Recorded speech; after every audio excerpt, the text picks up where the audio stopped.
উপস্থিত আছোঁ সমানন্দ সিংহৰ মৈদামৰ সন্মুখত আৰু আপোনালোকক দেখাম সমানন্দ সিংহৰ মৈদামটো কেনেকুৱা। আৰু এইটো ছাইডত গ'লে পাব আপোনালোকে তিনিচুকীয়া টাউন আৰু ইফালে ওপৰত গ'লে পাব গুইজান ঘাট আৰু এইফালে দেখিছে আপোনালোকে মোৰ ইফালে সমানন্দ সিংহৰ মৈদাম। ব'লক আমি ভিতৰলৈ যাওঁ। সমানন্দ সিংহৰ মৈদামটো কেনেকুৱা আপোনাক কেনেদৰে বনোৱা হৈছে তাকে দেখুৱাম আপোনালোকক। আগত দেখিছে আপোনালোকে হয়তো সমানন্দ সিংহৰ মৈদাম আৰু ধুনীয়াকৈ বনোৱা হৈছে মৈদামটো চাৰিওপাশটো আপোনালোকক যিমানখিনি পাৰোঁ দেখাবলৈ চেষ্টা কৰিম।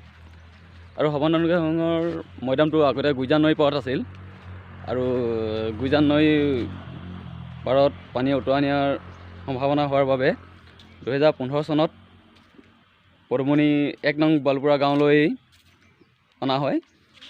আৰু আপোনালোকে জানে সমানন্দ সিংহৰ আচল নাম মেজেৰা আছিল।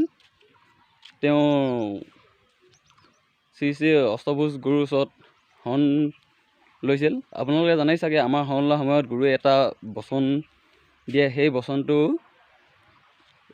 মেজেৰাৰ সমানন্দ সিংহ দিছিল আৰু যাৰ নামেৰে সমানন্দ সিংহ নামটো পৰিচিত হৈ পৰিছিল।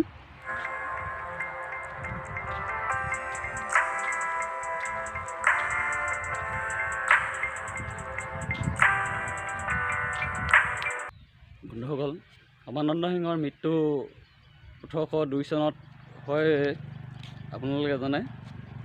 আৰু বন্ধু ইমানখিনিয়ে, ইয়াতে মই মোৰ ভিডিঅ'টো সামৰিম।